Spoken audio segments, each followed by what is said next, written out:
أعوذ بالله من الشيطان الرجيم. بسم الله الرحمن الرحيم.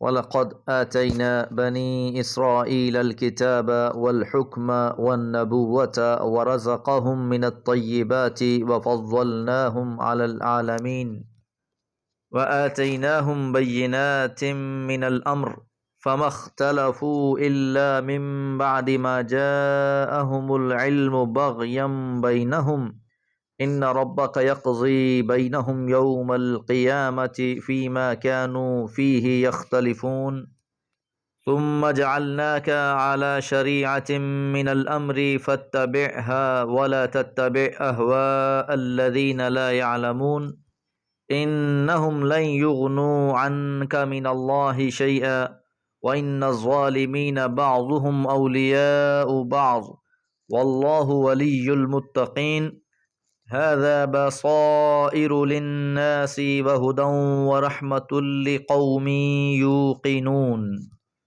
سورۃ الجاثیہ، آیات 16 سے 20۔ اہل مکہ کے احوال بیان کرنے کے بعد اب ان آیات میں یہودیوں کا رویہ پیش کیا جا رہا ہے، جو وقت کے ساتھ ساتھ اسلام دشمنی میں آگے بڑھتے رہے اور مشرکین مکہ کی حمایت کرتے رہے۔ یاد رہے کہ اسلام سے پہلے اہل کتاب کی معاشرے میں حیثیت تھی، تو قرآن مجید میں ان کی حقیقت بیان کی گئی، ان کے رازوں سے پردہ ہٹا دیا گیا تاکہ اہل ایمان بھی ان کی حقیقت جان لیں اور مشرکین مکہ کے سامنے بھی ان کی حیثیت ظاہر ہو جائے۔ فرمایا وَلَقَدْ آتَيْنَا، اور بلا شبہ ہم نے دی بنی اسرائیل الکتاب، بنی اسرائیل کو کتاب، والحکم اور حکومت، والنبوت اور نبوت۔ سورہ بقرہ میں بھی بنی اسرائیل پر اللہ تعالیٰ کے بہت سے احسانات کا تذکرہ ہوا، اس کے علاوہ بھی بہت سی صورتوں میں ان پر کیے گئے احسان بتلائے گئے۔ اب یہاں پر بھی اللہ تعالیٰ کا یہ احسان کہ اللہ تعالیٰ نے بنی اسرائیل کو کتاب عطا فرمائی، یہاں کتاب سے مراد تورات ہے، اور اسی طرح جب یہ مصر سے نکل کے شام و فلسطین کی زمین میں گئے، وہاں پر اللہ تعالیٰ نے ان کو حکومت بھی عطا فرمائی، اور نبوت کا خاص طور پر تذکرہ اس لیے کیا گیا ہے کہ موسیٰ علیہ السلام کے بعد بھی تسلسل کے ساتھ انبیاء مبعوث ہوتے رہے، اور خاص طور پر جب حضرت داؤد علیہ السلام اور حضرت سلیمان علیہ السلام کا زمانہ آیا تو نبوت کے ساتھ ساتھ ان کی ایک مضبوط حکومت بھی قائم ہوئی۔ تو یہ اللہ تعالیٰ کے ان پر احسانات تھے۔ وَرَزَقَهُم مِّنَ الطَّيِّبَاتِ، اور ان کو رزق دیا، پاکیزہ رزق، وَفَضَّلْنَاهُمْ، اور ان کو فضیلت بخشی، علی العالمین، تمام جہانوں پر۔ تو اس وقت جو بھی باقی اقوام موجود تھیں ان میں سے سب پر اللہ تعالیٰ نے ان کو فضیلت بخشی، ان پر اللہ کی نوازشیں ہوئی، کتاب بھی نازل ہوئی، انبیاء بھی مبعوث ہوتے رہے، سلطنت و حکومت بھی قائم ہوئیں۔ وَآتَيْنَاهُمْ، اور ہم نے انہیں دی، بَيِّنَاتٍ مِّنَ الْأَمْرِ، شریعت کے واضح احکامات۔ فَمَا اخْتَلَفُوا، پس نہیں اختلاف کیا انہوں نے، إِلَّا مگر، مِن بَعْدِ مَا جَاءَهُمُ الْعِلْمُ، اس کے باوجود کہ ان کے پاس علم آ گیا، کہ جب اللہ تعالیٰ نے کتاب نازل فرما دی، اس کے باوجود یہ قوم مختلف فرقوں میں بٹی، آپس میں اختلاف کیے، ایک دوسرے کے دشمن بن گئے، حالانکہ انہیں تو بڑی واضح شریعت عطا ہوئی تھی۔ اب سبب بھی بیان کر دیا، بغیم بینہم، آپس میں سرکشی کی وجہ سے، باہم جو ان کے ضد اور عناد تھا، اس وجہ سے انہوں نے اختلاف کیا۔ یہ اختلاف کوئی علمی اختلاف نہ تھا بلکہ سرکشی کا اختلاف تھا، ہٹ دھرمی اور ضد کی وجہ سے اختلاف تھا۔ ان ربک، اور بلا شبہ آپ کا رب، التفات حضور علیہ السلام کی طرف ہے، ربک، آپ کا رب، یقضی بینہم، فیصلہ فرما دے گا ان کے درمیان، یوم القیامت، قیامت کے دن، فیما کانوا فیہ، جس میں تھے وہ، یختلفون، اختلاف کر رہے، کہ جو مختلف فرقوں میں یہ بٹے، آپس میں اختلافات کیے، اللہ کی کتاب کی طرف رجوع نہ کیا۔ ہر فرقہ اپنے آپ کو حق پر بتاتا، اپنے آپ کو جنت کا وارث سمجھتا اور باقیوں کے لیے گمراہی اور جہنمی ہونے کا فتویٰ صادر کرتے، تو فرمایا آپ کا رب ان کے درمیان میں فیصلہ کر دے گا، ان میں سے کون حق پر تھا اور کون باطل کا رہرو تھا۔ ان کے اختلافات کا فیصلہ چکا دیا جائے گا۔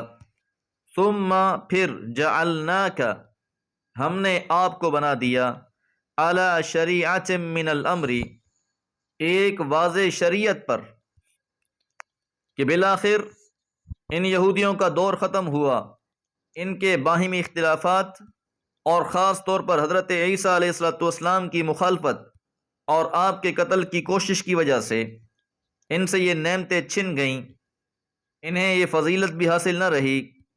پھر اللہ تعالیٰ نے ایک واضح شریعت آپ علیہ السلام کو عطا فرمائی اور ساتھ حکم دیا فاتبعها، آپ اسی پر قائم رہیں، اسی کی اتباع کریں، ولا تتبع، اور آپ اتباع نہ کریں، پیروی نہ کریں، اہواء الذین، ان کی خواہشات کی، لا یعلمون، جو جانتے نہیں ہیں، جو علم نہیں رکھتے، کہ اللہ تعالیٰ نے آپ پر واضح شریعت نازل فرما دی ہے، اب آپ نے کسی کی اتباع نہیں کرنی، آپ نے ان کی خواہشات کی پیروی نہیں کرنی۔ لا یعلمون سے اشارہ اہل مکہ کی طرف ہے کہ جن پر کوئی کتاب نازل نہیں ہوئی تھی۔ سورہ بقرہ میں بھی ان کے بارے میں یہی بیان کیا گیا تھا۔ جو ان کے پاس دین تھا، اگرچہ یہ دعوے دار تو اس بات کے تھے کہ ہم دین ابراہیمی پر عمل پیرا ہیں، پر حقیقت حال تو یہ تھی کہ کہاں وہ ابراہیم علیہ السلام جو بت شکن تھے، انہوں نے اللہ کے گھر میں جس کی تعمیر حضرت ابراہیم اور حضرت اسماعیل علیہ السلام نے کی، 360 بت رکھ دیے اور دعویٰ یہ کرتے تھے کہ ہم دین ابراہیمی پر عمل پیرا ہیں۔ اسی طرح حج، عمرے اور باقی عبادات کا بھی سارا نظام بدل کے رکھ دیا تھا۔ اس میں بہت سی بدعات، بہت سی چیزیں اپنی طرف سے ایجاد کر لی تھیں اور انہیں دین کا نام دیتے تھے۔ اس لیے یہاں یہ بات واضح کر دی گئی، پیغمبر علیہ السلام سے کہہ دیا گیا کہ آپ نے ان کی خواہشات کی اتباع نہیں کرنی۔ انہم، بلا شبہ یہ لوگ، لن یغنوا عنک، ہرگز کچھ کام نہیں آئیں گے آپ کے، من اللہ شیئا، اللہ کے مقابلے میں کچھ بھی۔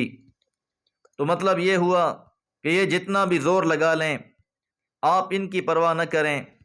یہ تو چاہتے تھے کہ کوئی بیچ کی راہ نکل آئے، ودوا لو تدہنوا فیدہنون، کچھ ڈھیل آپ دیں، کچھ وہ دینے کو تیار تھے۔ فرمایا نہیں، اے پیغمبر علیہ السلام، آپ نے تو اس شریعت کی اتباع کرنی ہے جو ہم نے آپ پر نازل کر دی ہے، اور ان لوگوں نے آپ کے کچھ بھی کام نہیں آنا۔ وَإِنَّ الظَّالِمِينَ، اور بلا شبہ یہ ظالم لوگ، بعضهم اولیاء بعض، یہ ایک دوسرے کے ساتھی ہیں، ایک دوسرے کے مددگار ہیں۔ الکفر ملت واحدہ، کفر تو ایک ملت ہے، وہ ایک دوسرے کے مددگار ہیں۔ اللہ ولی المتقین، اور اللہ کارساز ہے تقوی اختیار کرنے والوں کا، چاہے وہ مشرکین مکہ ہیں، چاہے یہود و نصارہ ہیں، یہ سب کے سب اکٹھے ہیں، سب مل کر چاہتے یہ ہیں دین اسلام کے نور کو بجھا دیا جائے، لیکن اللہ کا فیصلہ یہ ہے کہ اس نے غالب ہو کر رہنا ہے۔ اس لیے فرمایا کہ اللہ کارساز ہے، مددگار ہے ان لوگوں کا جو تقوی اختیار کرنے والے ہیں۔ ھذا بصائر للناس، یہ لوگوں کے لیے بصیرت پیدا کرنے والی ہیں۔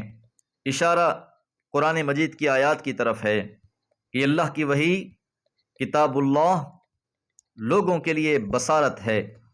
مشرکین مکہ اس قرآن کا مذاق اڑاتے تھے، پر حقیقت میں وہ اپنی ہی آنکھوں میں دھول جھونک رہے تھے۔